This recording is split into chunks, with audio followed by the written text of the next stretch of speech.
kancing Len dinaben Hori len dinaben Hori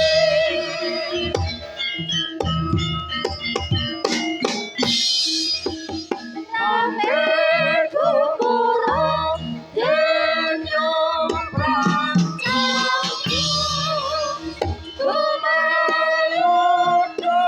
Kuntur ganteng Suara kurangkan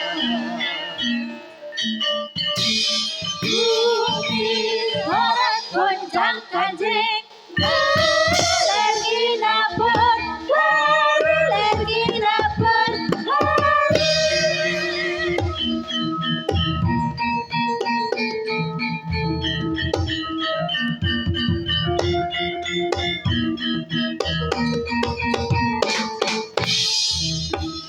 Gara-gara gurita Berdemang Ampa prahara Lesus Angger garing Keterdang Samyo bulan Ikan sok Yotan yutan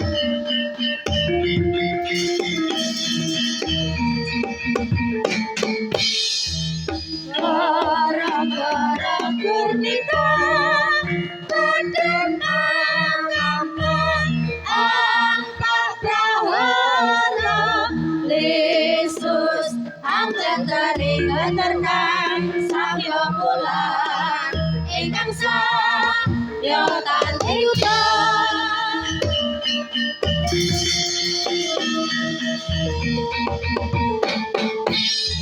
Gara-gara gurita Berdemang Ampa prahara Lesus Angger garing Keterdang Samyo bulan Ikan sok Yotan yutan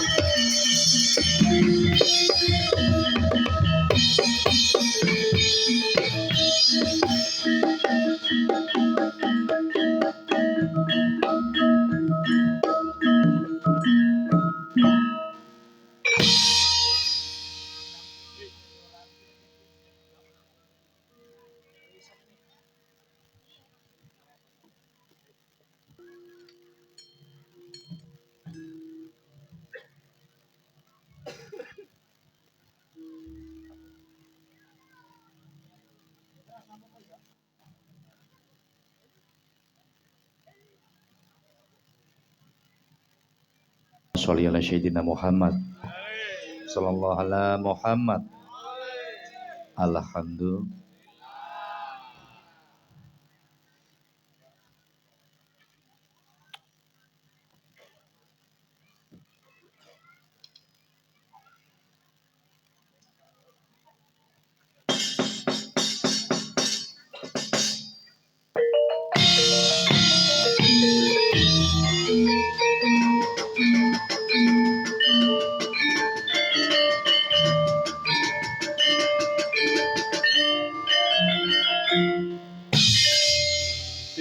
Tempuan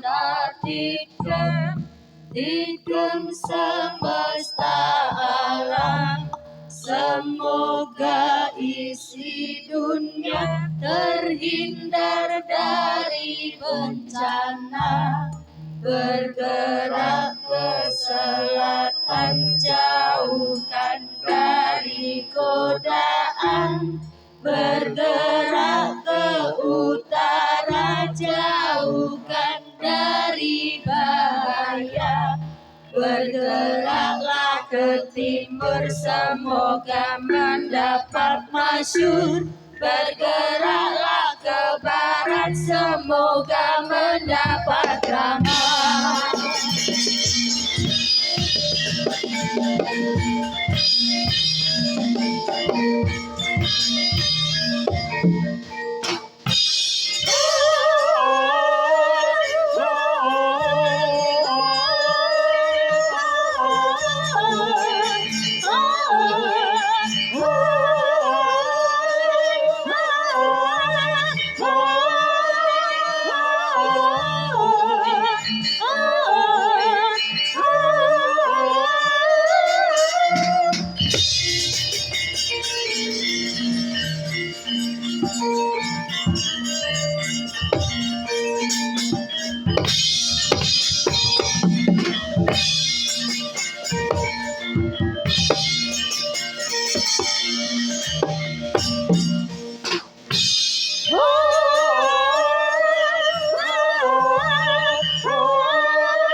wus binuka sang Cakrawala. Sorote srengenge angslup ana ing sisih brang kulon. Wauta wancine kaya jumbuh kelawan swasananing jagat raya. Kang isine peteng dedet kaya kaling-kalingan himanda. Kang dumadi hamung rebut bener. Rebut kuwasa, derajat, pangkat, semat lan kalungguhan. Geger kepati-pating jerit padha ngungsi urip.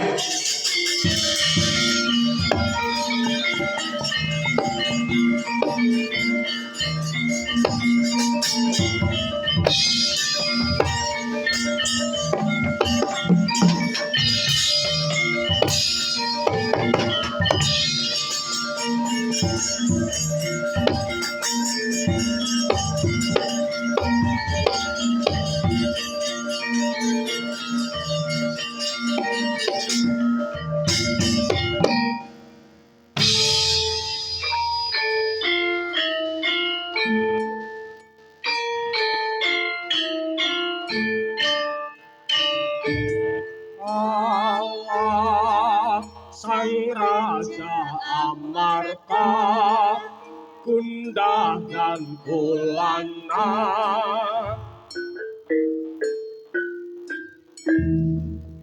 Prabu Kuntadewa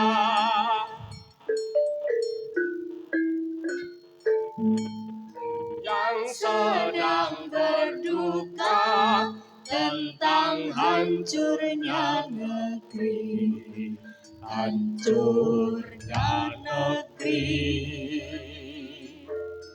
Semar, cepatlah kau datang, cepatlah kau datang untuk membantu kami.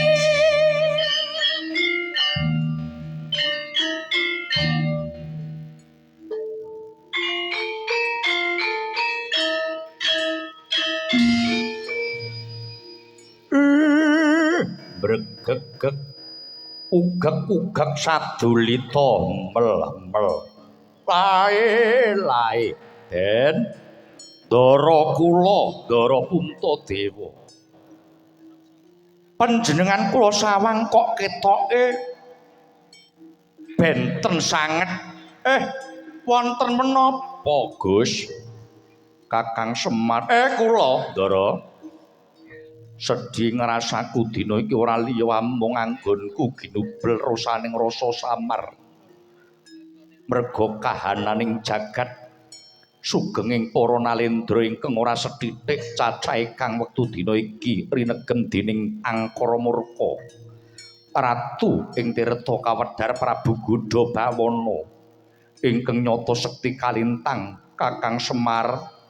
Yen kahanan kaya ngene iki banjur apa gunane Puntadewa Nyakrawati Baudenda nglungguhi dampar keprabon kedaton endah ngendra Parahasta yasaning Gandharwa Maya.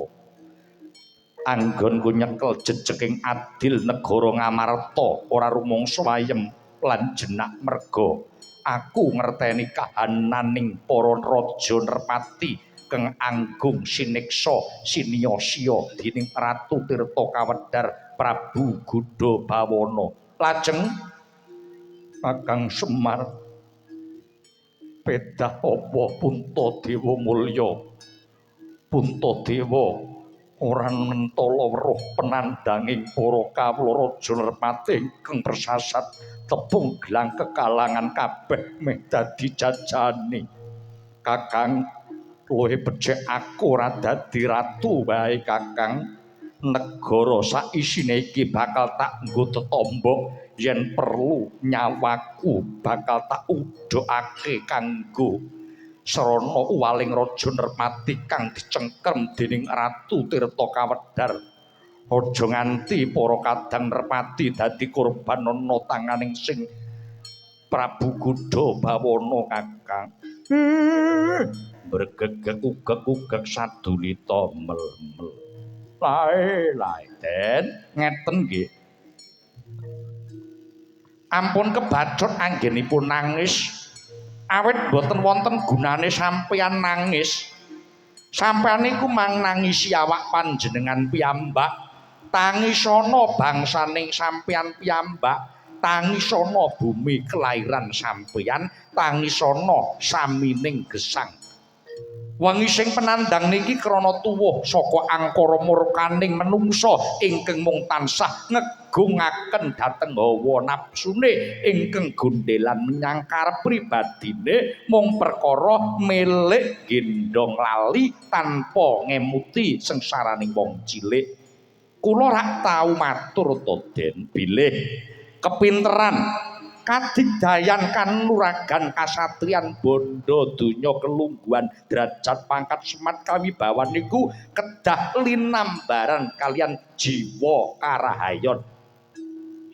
Ampuhe gegaman niku mung kanthi teteken kasucen pepayung Budi Rahayu. Budi Rahayu niku kudu cecaketan karo sing gawe urip. Nek sampean mung gondheli kesentosaning lair kang wujude kepinteran mengke sithik baka sithik bakal luntur karahayoning sampeyan bakal blawur mripat sampeyan satemah boten saged bedakaken endi sing bener lan endi sing kleru. Mula saniki manggugah jiwa karahayon sampeyan.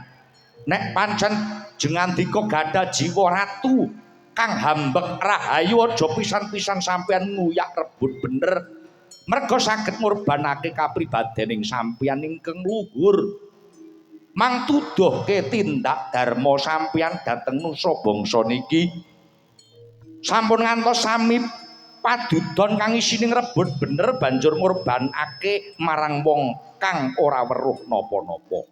Dinten niki gage mangke toke sucining urip sampeyan. Sampeyan ampun ngantos ngregeti dhateng sucining Ibu Pertiwi niki.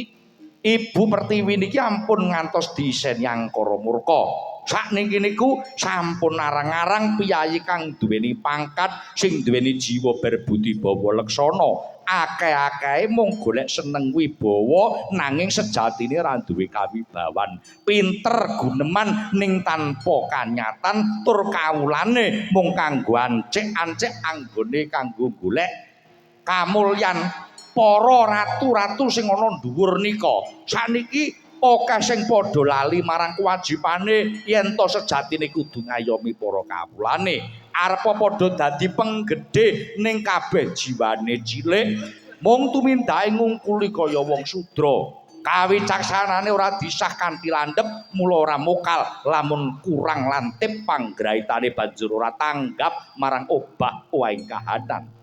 Banjur jomplang trajuning adil ana negara niki. Lakuning hukum wis menceng saka adek-adeking bebener ban cindhe ban silatan banjur akeh sing dadi korban rusak ing pengadilan. Kula kandha kaya ngeten iki sing panjenengan penggalih napa, Den? Aku njaluk penemune Kakang Semar Nayantaka. Sakniki namung kantun panjenengan ingkang saged dados pusaraning adil. Beneraken kang salah nglurusake sing bengkong. Mila enggal dipun dandani kanthi cara nyedak kalih sing yasa jagat. Mila sing prayitna anggen sampean bakal ngadepi saking kahanan. Nek sampean lulus arah harja kula percaya kanugrahan ingkang badhe mandhap ing jagat mangke. Ingkang winastan wahyu katentreman mestinipun saged manjing sajiwa kalian panjenengan. Wekasan panjenengan bakal mulya, Den. Kula percaya bila kula matur kados ngeten mang penggalih kula nyuwun pamit Gus.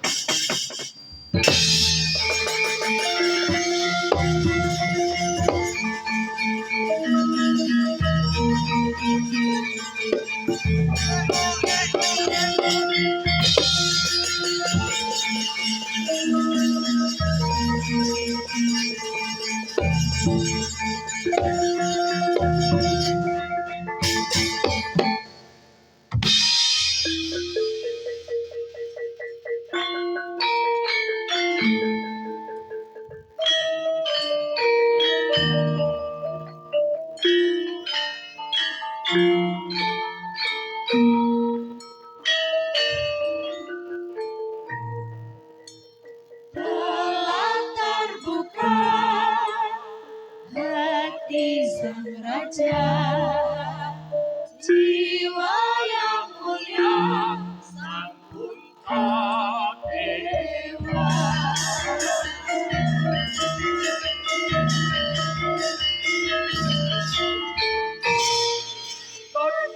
Sang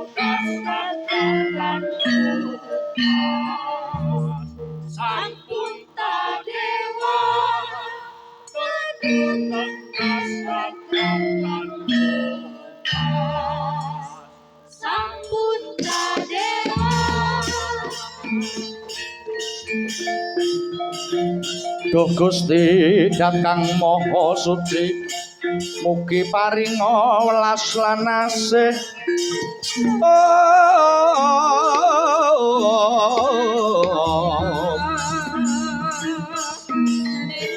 mangkono sang ilmu sanyata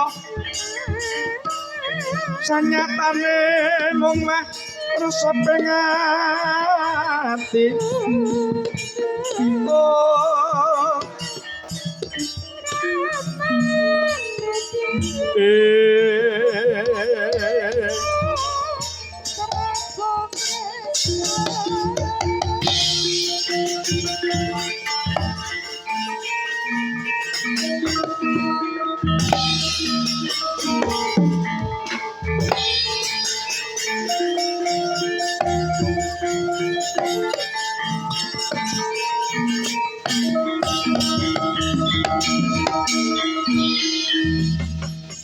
Seranane wong kang nyuwun luhur tetatopa kurang goleh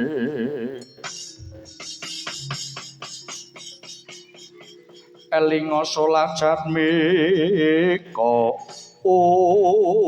Werkudara wah arep kakangku piye ayo padha sing praitna ngadepi saking lakon kang dumadi Kyai Karahayu negara Ngamarta ndak pasrahke kelawan Yayi gage padhangna lelakon iki lelakon Ibu Pertiwi singkirna samubarang kang bakal nempuhna negara Ngamarta kene Yayi ya paestoke dawuhmu nanging aja nganti kedelarung kenu sedhih okeng penandang kang dadekke guguring kabeh para kawula cilik kuwi wis pinesti arum jenenge minangka dadi kusumaning bangsa banjur ratu kang jejuluk Gudha bawana kang bakal njungkeng negara Ngamarta Dwarawati Mandura kaya rasa mikir banget cukup Werkudara kang bakal nandingi kridane syukur Dimas yen pancen kaya mangkono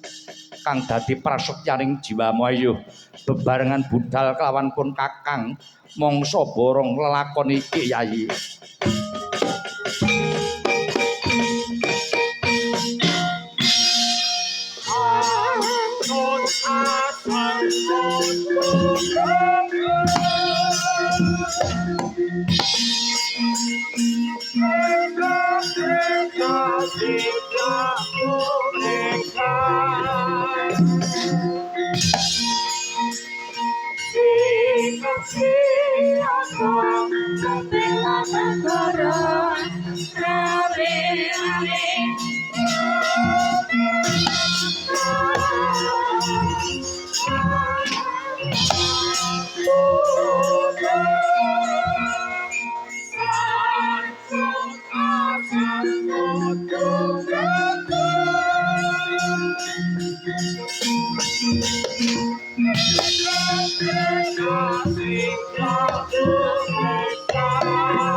Oh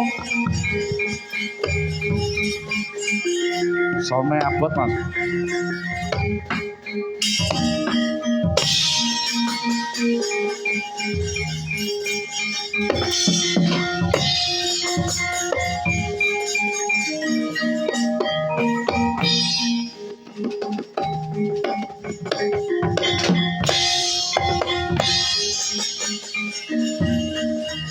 Oh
Semare koten prayitna semurir ekam balik titiyoni gandayani purbaning bang purnama sidi nganoman kula Kyai senadyan wujudmu kuwi rewanda ning jiwamu kuwi manungsa senadyan to wujude manungsa nek jiwane munyuk kuwi muspra tanpa guna. Dadi manungsa kuwi aja kaya wit kangkung. Jabane kuwat ning jerone kopong. Kersanipun kados pundi Kyai? Ngene. Kanggo dandani watak budi pekertine manungsa kang padha lali mau. Kowe bebantu marang Sang Juru Adil Nata Dwarawati lan para Pandhawa kang wektu iki bakal brasta watah angkara murka budi candala ana negara Tirta Kawedar niki. Namung sendika ngestaken dawuh Kyai pamujiku. Para Pandhawa bisa netepi darmaning kabecikan lan kanugrahan wayu katentreman kang bakal tumurun iki mengko bisa manjing marang salah sawijining Pandhawa kang hambek utama. Kula kowe mbantu marang para Pandhawa Semar percaya nek kowe kuwi pendhita kang wicaksana aja kaya Ratu Tirta Kawedar sing ngarane utawa jejuluke Prabu Godabawana. Prabu Godabawana kaya anane mung gunake panguwasa kinarya gada tumindak semenang-menang karo wong cilik. Malah wektu dina iki coba sawangen ratu-ratu kang ana ing Nuswantara bakal dibelah kanggo sesaji kunjuk marang kawibawane minangka dadi tumbal kawibawan. Sejatine Godabawana kae nek karo wong cilik sewiyah-wiyah sawangen to. Ngerti wong cilik kuwi lungguh ana dingklik malah didak nganti delak-delak. Ngerti wong cilik ora duwe pangan malah disuda jatah pangane sawangen ning tipi-tipi kae. Malah didum karo kanca-kancane lan dulur-dulure dhewe. Nggih napa nggih? Ning malah diwenehne kaya mangkono kuwi. Pambegane Godabawana kae nyata ora bener. Wong-wong Tirta Kawedar kae anane mung ngakali karo wong cilik, mung kepengin gedheke wetenge dhewe. Nayaka Praja Tirta Kawedar kabeh padha ora duwe isin anggone gagraki bandane rakyate. Nek dielekke pecuca-pecucu ngejak padu, nek ketangkep kudune 7 taun lagi metu ning kena ngapa 7 wulan wis metu merga ana cangkeming jeksa negara Tirta Kawedar sing kaya asu.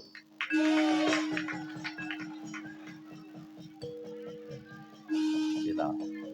Kawula Tirta Kawedar mung dienggo ance-ance gawe pernatan saben dina jedul blitir pernatan metu saka lenge kaya laron. Ning pernatan-pernatan ki mau dilanggar karo wong Tirta Kawedar. Saiki bebantuwa kelawan Sang Juru Adil ana Tirta Kawedar. Kowe dinginana laku Anuman. Rempelono pang-pange nek deleke Prabu Godabawana. Yen to sewiji ding dina yen wis sawanci-wanci mubal angkara murka aja mbok tandangi kapiwara tandangana utawa pasrahna kelawan Sang Juru Adil nggih nek pekaten terang terwaca dawuh paduka Sang Kyai Semar Badarnaya ingkang hambek suci prawarta pramila saking menika kula Anoman ngestakaken dawuh paduka bidal dhateng Tirta Kawedar dingene laku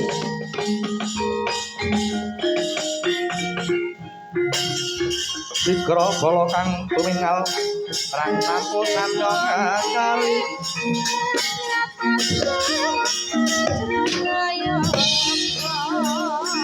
ler tatet wilet kota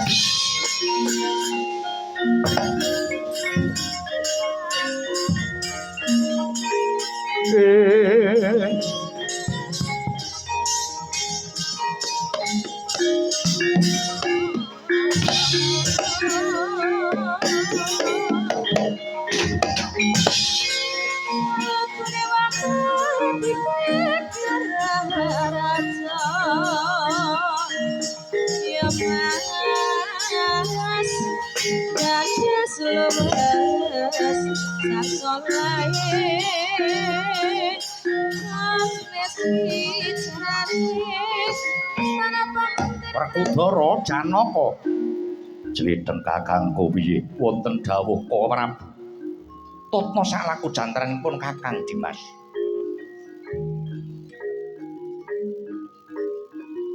ya kuwi nyandhet menungsa wengis kang aran Prabu Godabawana dheweke duwe gegayuhan bakal mangeran jagat nanging syaraté kudu bedah negara 100 cacahe nek wis kelakon bedah ratu kelakon mau tundane bakal dibelek kelawan Godabawana diaturake kelawan Hyang Ludra kala sesembane Godabawana menungsa kaya ngene iki nek ora disirnake bebayani yai wektu dina iki wis kelakon ngrangket ratu 97 kang sembada dikunjara kelawan Prabu Godabawana iki mung kari kurang 3 Ngamarta Dwarawati lan Mandura ayo tumuju marang gising samudra Ngamarta saperlu ngadile kelawan angkara murka yai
Jumangkang rasa sumbar lindhu bumi gonceng kumaluduk kuntur ka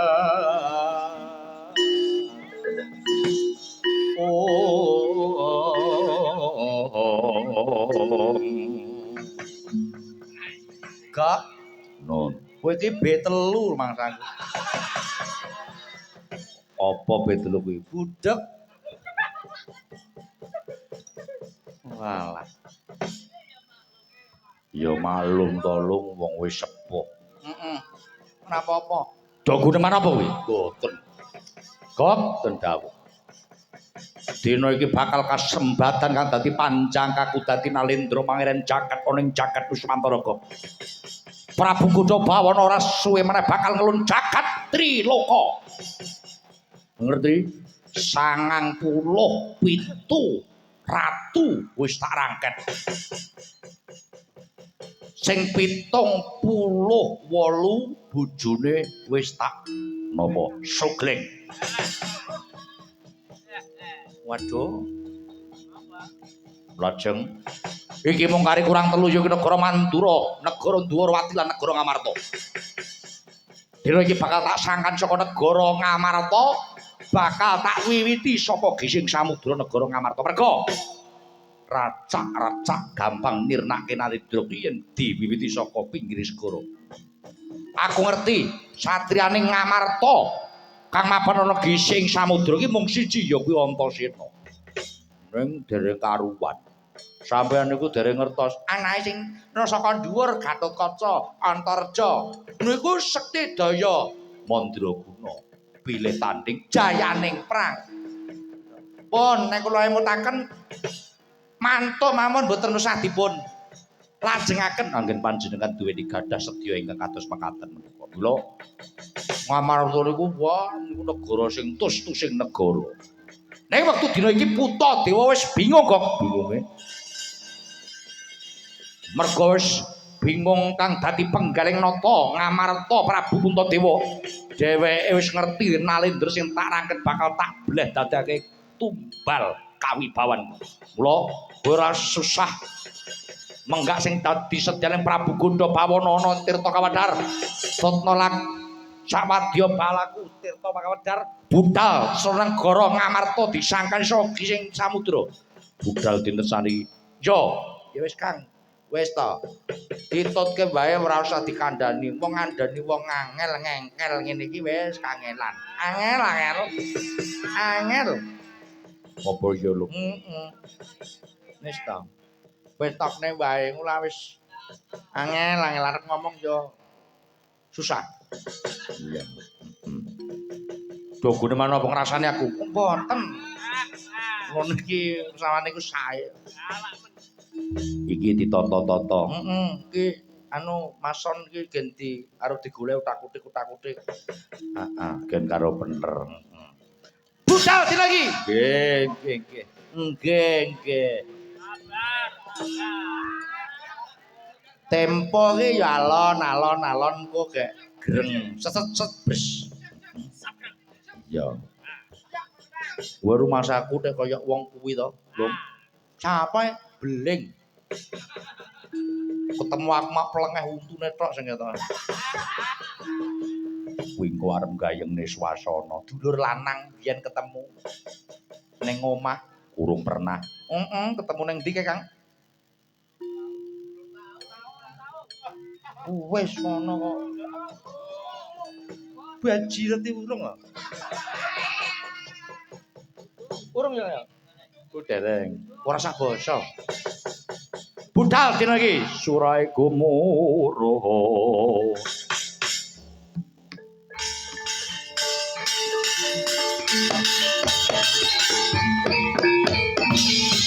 Lumaksana kita tantya.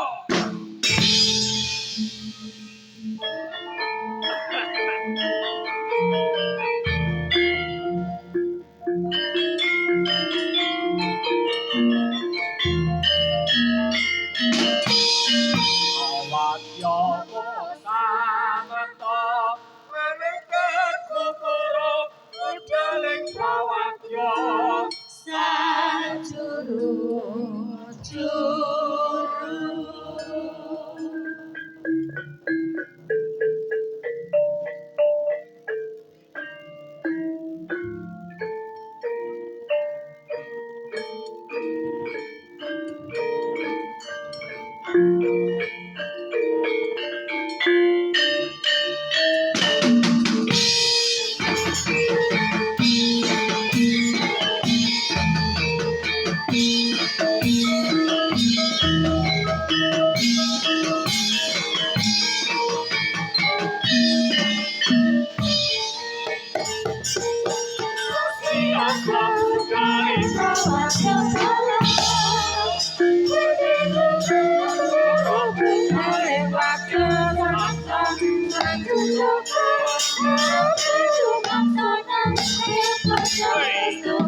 dadi pengentikaning Suwun Prabu Tukaka Prabu Sri Bathara Kresna Gesih Samudrana mangsa kang bakal gawe ribet ora ngamarta pandhek luwih dhisik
Sigra bala kang tumingal perang campo samyong daler tadet wilate goto Jaywangkong manguncang nidi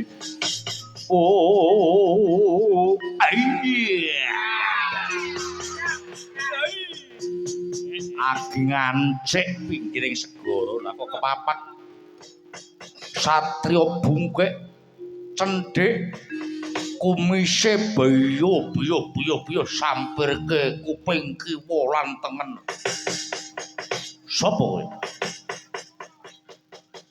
durung tepung karo aku ya durung kenalan kok tepungke wae Raden Setyaki satria saka Swala Bumi Setyaki dasar kepernyata kowe sapa ora ngerti kondangku ta durung aku tumenggung Alan Murki dasar kepernyata Alan kok nganggo mukri kuwi loro-lorone tunggal sing biyen amor ning saiki misah ayo goyah kowe ngerti kok aku tekan kene mban dawuh ingkang Sila Prabu Godapawana saka negara Tirta Kawedhar bakal njungkeng kawibawaning negara Ngamarta lha kok kowe mapakake kaki kang dadi lakuku kowe kaki sumingira dalan iki arep tak ngliwat yen aku ora itu yen ora itu bakal tak bedah tak peksa kanthi ruda paripeksa yen kowe bisa bedah lumawat Gesih Samudra yen bisa nglangkani Bathang Setyaki babu arep apa wani tanding karo Alan Mukri sitawatin japur mapane nyawang go bunten kabeh nggih apa wah yo ngene iki gawean nganggo ngombe Supar Tetra ngono apa piye dolan sikilmu kowe oh iya Ding oh iya ngemping lorong gencah pati muting-muting macan turu kowe wani tanding karo aku sing dawedian tebak dadamu rontek mati dening aku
Sigra bala kang tumingat perang sampul sanya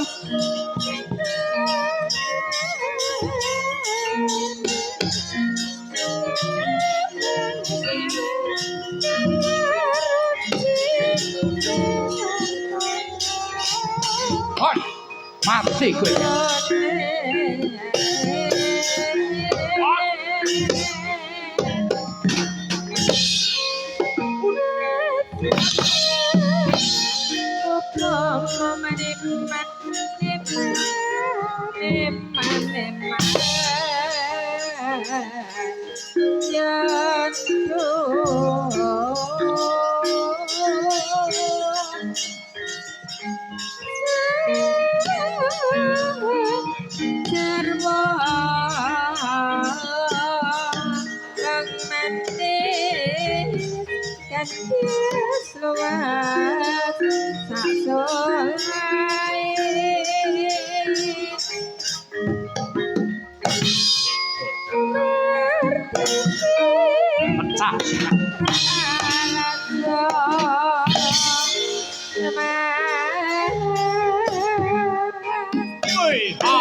Tamiyo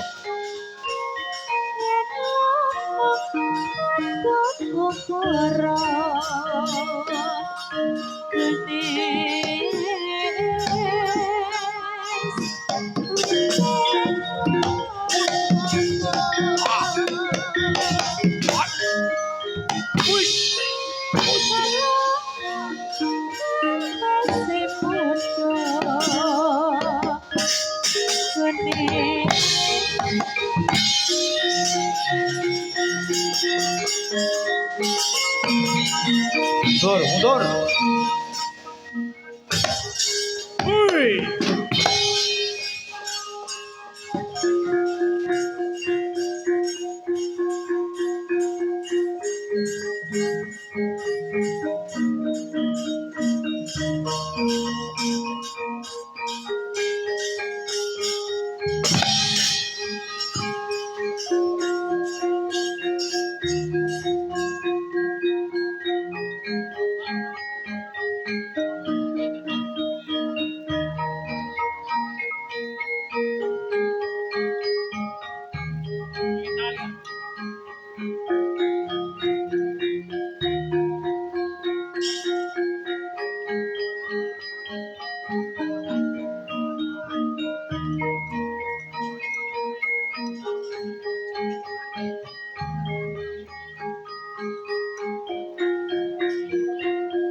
munyuh dasar kepranyata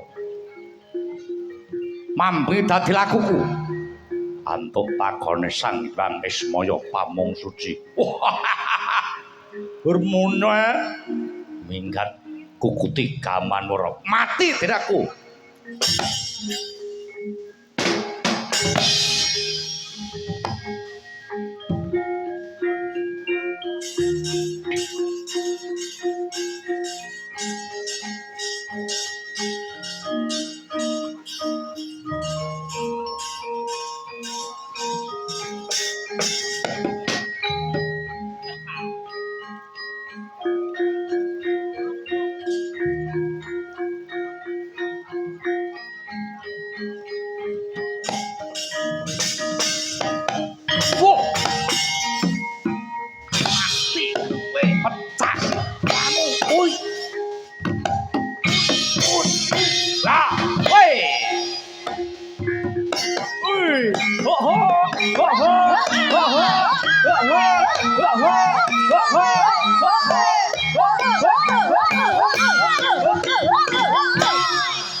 Jebal kowe.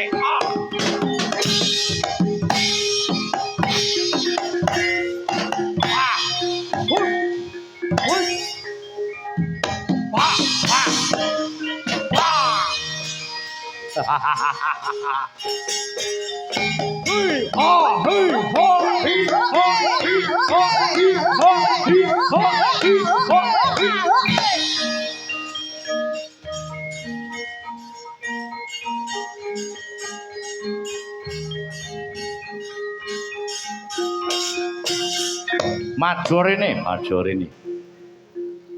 Malah linggone ngono. Ayo. Yen pancen lanang tenan rene yo.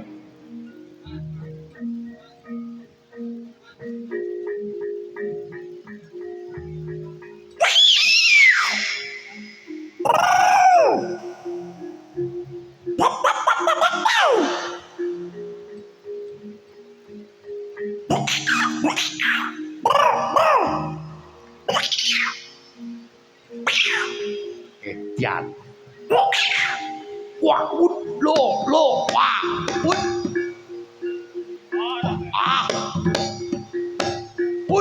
tuh, aidan lo, wah. Edian.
Lah dalah. Dudu karepe dhewe. Padha sumikira tak krajange dhewe. Arsana dangi jagat do mungo-mungo aneh. Sapu cae wukir marep babang sumiran. Nasarating surya nambek mega lan gunung.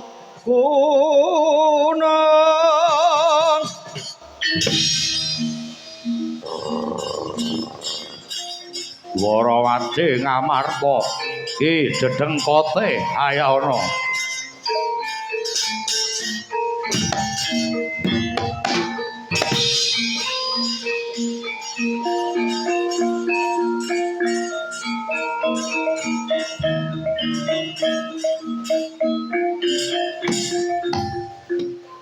Godha bawana kowe dudu tandhing ning Sang Juru Adil sing dadi musuhmu.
lali lali linali tansaya katriya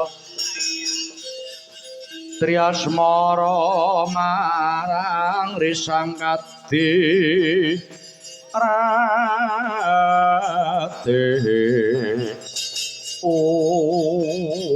latala kumentel kumawaning alang-alang prajurit saka Tirta Kawadar kowe jeleh urip bosen nyawang entahing jagat kosek Gudha Bawana aku kurung kabar jare kowe bakal mangeran jagat bakal dadi Nalendra pusaraning adil kowe duwe karep Nalendra sak jagat kuwi supaya nyembah kelawan kowe kejaba saka kuwi apa bener yen to kowe uga bakal mbleh ratu satus klebu jenenging Sunda pancen tak akoni arep ngopo kowe karepmu apa iki kapercayan ngopo kok takoke kapercayan sing tak anut kuwi ngono kuwi kosek to kapercayanku ya apa tumrap aku kapercayan iku mapan ana telenging ati sing diantepi ditindake manut kelawan keketeking rasa mongko rasa pribadimu bisa kleru uga bisa luput sing menang luput lan blenerke kuwi ora liya mung kejaba pribadiku Prabu Gudha Bawana pribadi yen sing menang benerke lan ngluputke kuwi mung pribadimu tegese bisa uga kapercayanmu kuwi kapercayan sing luput nanging sengaja mbok benerke dhewe lho kowe nyalahke kelawan aku ngerti ya kapercayan kuwi padha karo agamaku ngerti ra kowe Gudha Bawana kapercayan kuwi apa gawe kasengsarane wong liya nganti ratu-ratu ora dosa ora luput kena ngapa mbok rangket banjur bakal mbok beleh kowe kuwi janjane duwe utek apa ora lho kosek kowe kudu ngerti urip ngono kudu menang milih lan ngugemi kapercayan kang rinasuk dhewe-dhewe dadi nek wujuding kapercayanku kaya ngene iki ya coba sawang karo wujuding kapercayanmu ora bakal gathuk goblok banget lho kosek kowe kudu ngerti to nek Gusti nyipta manungsa mono pamrih supaya padha tresna tinitresnanan aja nganti bedaning kapercayan bedaning panemu mau digunakake kanggo paten pinaten lho jagat ora mergo bedaning agama lan kapercayan malah dinggo paten pinaten malah kono sing nganggo kudu nganggo golek dhuwit anggere wis dibungkus nganggo agama jaman saiki wis sugih dhuwit kosek to kowe rasah ndumuk sapa-sapa kabeh wis ana sing ngadili saiki aku mung kepengin gage glejan luwih dhisik tumrap kowe saripatining agama lan kapercayan apa wae kuwi apa Gudha Bawana ora liya rak ya kanggo nuntun tindake manungsa supaya bisa rukun kanthi rasa tresna monggo gawe rukun iku aja klebu mengungsuhan kudu tresna tinresnan ing antaraning sasama nadyan to beda-beda agama beda-beda kapercayan beda-beda suku lan beda-beda panemu kabeh kudu bisa rukun ngono aja sakarepmu dhewe dupeh kowe kuwasa dupeh kowe sugih dupeh kowe duwe pangkat kabeh